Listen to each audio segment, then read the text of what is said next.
بسم الله الرحمن الرحيم. ثم لهذه الأربعة أربعة أخرى تقابلها، فضد الظاهر الخفي، وضد النص المشكل، وضد المفسر المجمل، وضد المحكم المتشابه. ثم لهذه الأربعة، پھر ان چار قسموں، کون سی چار قسمیں؟ وہی جو اس سے پہلے ابھی تک گزر چکی، یعنی ظاہر، نص، مفسر، محکم. جو یہ چار قسمیں نظم کی ہیں ظہور معنی کے اعتبار سے. ظہور معنی کے اعتبار سے یعنی نظم کی یہ چار قسمیں ہیں، لفظ کی یہ چار قسمیں ہیں، ظہور معنی کے اعتبار سے. تو کہتے ہیں ظہور معنی کے اعتبار سے جو نظم کی یہ چار قسمیں ہیں، سمجھ رہے ہیں، ان کے مقابل میں ان کی ضد چار اور قسمیں ہیں جن کے نام یہ ہیں: خفی، مشکل، مجمل، متشابہ. تو جس طریقے سے کہ مذکورہ چاروں قسموں کا حال یہ ہے کہ ظہور درجہ بدرجہ ہے. ظہور کیا ہے؟ درجہ بدرجہ ہے. ویسے ہی اس کے مقابل میں جو چار قسمیں ہیں، ان چار قسموں میں خفا درجہ بدرجہ ہے. جو کچھ ہم نے کہا اس کا حاصل یہ کہ تم سن چکے کہ نص میں ظہور ظاہر سے زیادہ ہوتا ہے، اسی طریقے سے مفسر میں ظہور نص سے زیادہ ہوتا ہے، اسی طریقے سے محکم میں ظہور مراد، سمجھ رہے ہیں، محکم میں ظہور مراد مفسر سے زیادہ ہوتا. تو جس طریقے سے کہ مذکورہ قسموں میں سمجھ رہے ہیں ظہور درجہ بدرجہ ہے، ایسے ہی ان کے مقابل میں جو خفی، مشکل، مجمل، متشابہ ہے، اس میں بھی خفائے مراد درجہ بدرجہ ہے.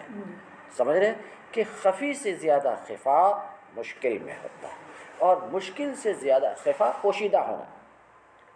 کس چیز کا؟ معنی اور مراد کی پوشیدگی. تو خفی سے زیادہ خفا مشکل میں، اور مشکل سے زیادہ خفا مجمل میں، اور مجمل سے زیادہ خفا متشابہ میں. اتنی سی بات تو سمجھ میں آئی. مقابل، یہاں تقابل سے مراد تقابل تضاد ہے. تقابل تضاد ہے، بات سمجھ رہے ہیں؟ یعنی دونوں ایک ساتھ جمع نہ ہو سکے.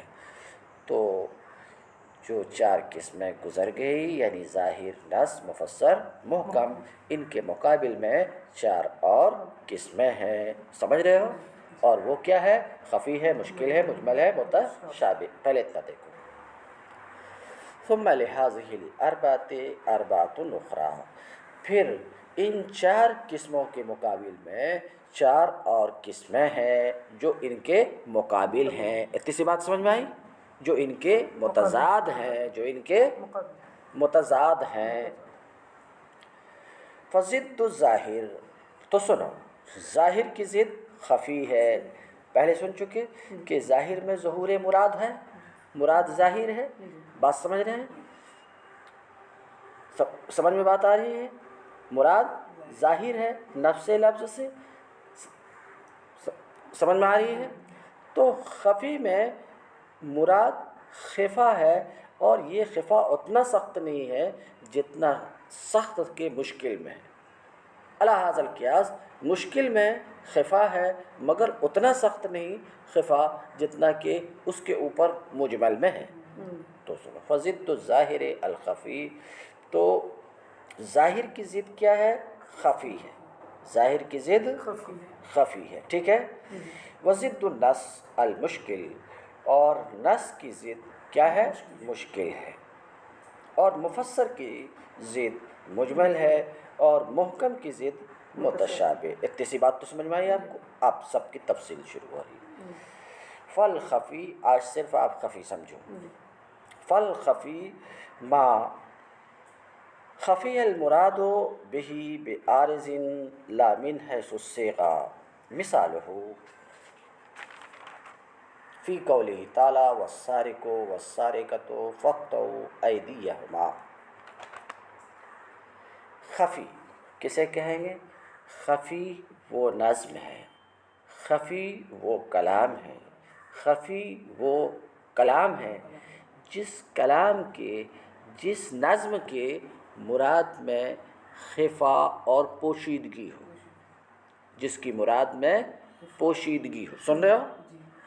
ہاں، مگر یہ مراد میں جو پوشیدگی ہے یہ خود لفظ کی وجہ سے، نفس لفظ کی وجہ سے پوشیدگی نہیں، بلکہ کسی عارض کی وجہ سے، کسی یعنی یہاں جو پوشیدگی پیدا ہوئی تو لفظ میں کوئی ایسا لفظ نہیں کہ لفظ کی وجہ سے ہی پوشیدگی پیدا ہو گئی، بلکہ کسی باہری چیز کی وجہ سے، سمجھ رہے ہیں، پوشیدگی پیدا ہوئی ہے۔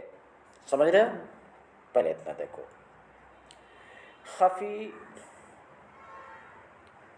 وہ ہے جس کی مراد میں پوشیدگی ہو، سمجھ رہے ہو، بے عارضٍ کسی عارض کی وجہ سے، کسی خارجی چیز کی وجہ سے، لا من حیث الصیغہ نفس لفظ کی وجہ سے نہ، سمجھ رہے ہو کہ صیغہ اس کا تو ظاہر المراد ہے، صیغہ اس کا کیا ہے؟ ظاہر المراد ہے موضوع لغوی کو دیکھتے ہوئے، لیکن محل آخر کی طرف نسبت کرتے ہوئے اس میں خفا ہے۔ اس کی مثال اللہ تعالیٰ کا قول والسارق والسارقۃ فاقطعوا ایدیہما، سنو، والسارق والسارقۃ چور مرد اور عورت، سمجھ رہے ہیں، ان کے ہاتھ کو کاٹو، ان کے ہاتھ کو کاٹو۔ تو چور مرد اور عورت کا حکم کیا ہے؟ کیا حکم ہے؟ وہ حکم تو ظاہر ہے یہاں، قطعیت، قطع ظاہر، سن رہے ہو؟ تو چور کا کیا حکم ہے؟ مرد ہو کہ عورت، ان دونوں کا کیا حکم ہے؟ وہ تو نفس لفظ سے ظاہر ہے، نفس لفظ کیا حکم ہے اس کا؟ قطعیت، ہاتھ کاٹا جانا، سن رہے ہیں؟ تو اس سلسلے میں تو یہ کلام ظاہر ہے، اس سلسلے میں یہ کلام سن رہے ہیں؟ تو چور اور چورین کے ہاتھ کاٹے جانے کے سلسلے میں یہ کلام ظاہر ہے۔ پھر خفی کس چیز میں ہے؟ یہ سوال۔ ہاں، اللہ تعالیٰ کا یہ قول خفی ہے کہاں؟ نباش کے سلسلے میں اور طرار کے سلسلے میں۔ نباش یعنی کفن چور اور طرار پاکٹ مار۔ تو اللہ تعالیٰ کا یہ کلام ظاہر ہے چور اور چورین کے حکم میں کہ اس کا حکم قطعیت ہے، مگر یہی طرار اور نباش کے حق میں خفی ہے۔ ذرا سا سنو کیوں خفی ہے؟ کیوں؟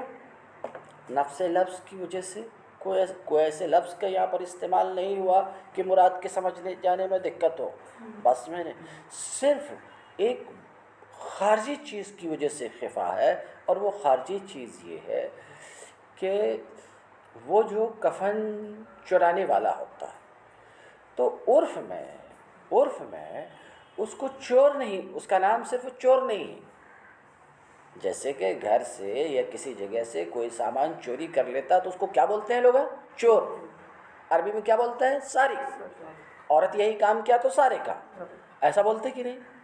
تو اس کو کیا بولتے ہیں؟ چور۔ مگر وہ شخص جو قبر سے کفن چراتا ہے اس کو عرف میں چور نہیں بولتے، بلکہ کیا بولتے ہیں؟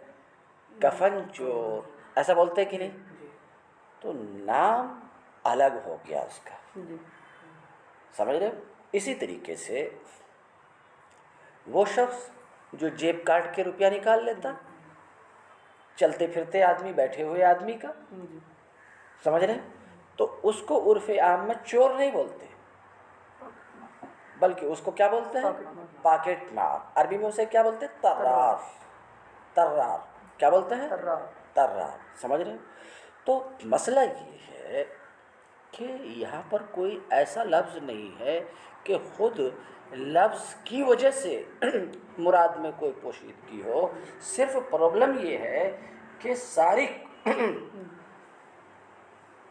کی تطبیق جب ہم اس کے افراد پر دیتے ہیں تو بعض افراد پر بالکل واضح طور پر یہ منطبق ہو جاتا ہے، صادق آ جاتا ہے، جس کو عرف عام میں چور کہا جاتا ہے، اس کے حکم میں یہ ظاہر ہے، مگر مراد وہاں مخفی ہو جاتا ہے، مراد میں وہاں پوشیدگی ہو جا رہی ہے جہاں کے نام چینج ہوا ہے، کہ عرف میں اس کو سارق کی جگہ، سمجھ رہے ہیں، عرف میں اس سارق کی جگہ اسے طرار یا نباش کہا جانے لگا، تو سارق کے حکم میں تو یہ ظاہر ہے، طرار کا بھی کیا یہی حکم ہے کہ اس کا بھی ہاتھ کاٹا جائے گا؟ نباش کا بھی کیا یہی حکم ہے کہ اس کا بھی ہاتھ کاٹا جائے گا؟ تو اللہ تعالیٰ کا قول السارق والسارقہ، بات سمجھ رہے ہیں، طرار اور نباش کے سلسلے میں خفی ہے، کیوں؟ ایک خارجی چیز کی وجہ سے، سمجھ رہے ہیں، خارجی چیز کی وجہ سے، اور وہ خارجی چیز یہی ہے کہ عرف میں لوگ اسے سارق نہیں بولتے، بلکہ بولتے کیا ہیں؟ کفن چور بولتے ہیں اور پاکٹ مار بولتے ہیں۔ تو نام الگ ہونے کی وجہ سے کہ اب وہ سارق میں داخل ہے کہ نہیں، اگر سارق میں داخل ہے تو سارق کا حکم اس کے اوپر نافذ ہوگا۔ سارق کا حکم کیا ہے؟ قطعیت، کہ وہ بھی سارق ہے کہ نہیں، وہ بھی سارق ہے کہ نہیں۔ اس میں خفا ہوا، اس میں پوشیدگی ہے کہ کفن چرانے والا اور پاکٹ مارنے والا وہ بھی سارق یعنی چور ہے کہ نہیں، اس میں خفا ہے۔ تو ہم نے سارق کے معنی میں غور کیا کہ سارق کسے کہتے ہیں؟ عاقل بالغ شخص، سمجھ رہے ہو، عقل رکھنے والا بالغ شخص مال محفوظ کو، وہ مال جو محفوظ ہوتا ہے، ذرا غفلت کی وجہ سے مال محفوظ کو لے لیتا ہے، بات سمجھ رہے ہیں، تو سرقہ کس چیز کا نام ہے؟ محفوظ مال کو، محفوظ مال کو ذرا غفلت کی وجہ سے لے لینا، غفلت کی وجہ سے لے لینا، یہ سرقہ ہے، یہی چوری ہے۔ ایسا کرنے والا سارق ہوتا ہے، بات سمجھ رہے کہ نہیں؟ تو یہ ہے سرقہ کا معنی۔ اس معنی میں جب ہم غور کیے تو کفن چور میں سرقہ کا معنی نہیں پایا جا رہا ہے۔ کیوں؟ سرقہ مال محفوظ، عاقل بالغ شخص کا مال محفوظ کو لے لینا، سمجھ رہے کہ نہیں، مال محفوظ کو غفلت کی وجہ سے لے لینا، اور کفن جو ہے یہ مال محفوظ نہیں، کیوں؟ کیونکہ اس کی حفاظت کرنے والا کوئی نہیں ہے، بات سمجھ رہے ہیں، مال محفوظ نہیں ہے، جیسے گھر کا کوئی سامان ہوتا ہے کہ سمجھ رہے ہیں، تو وہ مال محفوظ ہوتا ہے کہ لوگ اس کی حفاظت کرتے ہیں، اس کی حفاظت کرنے والے اس گھر کے لوگ ہوتے ہیں۔ اس طرح سے کفن کی تو کوئی حفاظت کرنے والا نہیں، کیا مردہ کفن کی حفاظت کرے گا؟ تو سرقہ کے معنی میں کمی ہے، کفن چور میں سرقہ کے معنی میں کمی ہے، سرقہ کے معنی میں کمی ہے تو سارق کا حکم اس پر نافذ نہیں ہوگا۔ تو مراد میں خفا ہے نا جی، مراد میں خفا ہے تو سارق کا حکم اس پر نافذ نہیں ہوگا، یعنی اس کا ہاتھ نہیں کاٹا جائے گا۔ اب پاکٹ مار میں جب ہم نے غور کیا، تأمل کیا، تو پتہ چلا کہ سرقہ کا معنی تو اس میں بہت مضبوط طریقے سے پایا جا رہا ہے۔ کیوں؟ سارق کا حال یہ ہے کہ وہ مال کب لیتا ہے؟ جب کہ مال والا یعنی مالک مال سے غافل ہوتا ہے، تب وہ لیتا ہے، اور یہاں تو مال والا غافل نہیں، پورا ہوشیار رہتا ہے، مال کی حفاظت کے درپے ہوتا ہے، جیب میں اس کے ہے، ہوشیار متنبہ ہے، سمجھ رہے ہیں، اور اس کے باوجود اپنی کلاکاری سے وہ نکال لیتا ہے۔ تو یہاں تو سرقہ کا معنی بہت عمدہ طریقے سے پایا جا رہا ہے کہ نہیں، اعلیٰ طریقے پہ پایا جا رہا ہے، سرقہ کا معنی پورے طریقے پر پایا جا رہا ہے۔ اس لیے پاکٹ مار کا ہاتھ، بات سمجھ رہے ہیں۔ تو گفتگو یہ چل رہی تھی، آگے بڑھ گئی گفتگو کہ اللہ تعالیٰ کا یہ قول چور اور چوری ان کے حق میں تو ظاہر ہے، مگر اللہ تعالیٰ کا یہی قول نباش اور طرار کے حق میں ظاہر نہیں ہے، خفی ہے۔ مگر یہاں جو خفا ہے نفس لفظ کی وجہ سے خفا نہیں ہے، بلکہ ایک عارضی چیز کی وجہ سے۔ عارضی چیز بس صرف اتنی، خارجی چیز صرف اتنی ہے کہ اب اس کا نام سارق نہیں عرف عام میں ہے، بلکہ اس کا نام کیا ہے؟ نباش ہے اور طرار ہے۔ اس وجہ سے مراد میں خفا ہے۔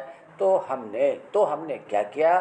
خفی کا جو حکم ہے، خفی کا حکم یہ ہے کہ تأمل کرنا، تأمل کرنا۔ ہم نے تأمل کیا، تأمل کرنے کے بعد ہم کو معلوم ہوا کہ نباش میں سرقہ کے معنی میں کمی ہے، اور طرار میں سرقہ کا معنی پورے طور پر پایا جاتا ہے۔ سمجھ رہے کہ نہیں؟ تو طرار پر سرقہ کا حکم نافذ ہوگا اور نباش میں سرقہ کا حکم نافذ نہیں ہوگا۔ اتنا دیکھو تو اللہ تعالیٰ کا قول والسارق والسارقۃ فاقطعوا ایدیہما، کیونکہ اللہ تعالیٰ کا یہ قول ظاہر ہے۔ اللہ تعالیٰ کا یہ قول ظاہر ہے کس کے حق میں؟ سارق کے حق میں، کہ ان دونوں کا حکم یہ ہے کہ اس کا ہاتھ کاٹا جائے۔ اس سلسلے میں ظاہر ہے سارق کے حق میں۔ اور اللہ تعالیٰ کا یہی قول خفی ہے طرار کے حق میں، طرار یعنی پاکٹ مار، طرار کے حق میں اور نباش کے حق میں۔ وَكَذَلِكَ قَوْلُهُ تعالیٰ سے ایک اور مثال سے اسے سمجھانا چاہ رہے ہیں، آگے دیکھیں۔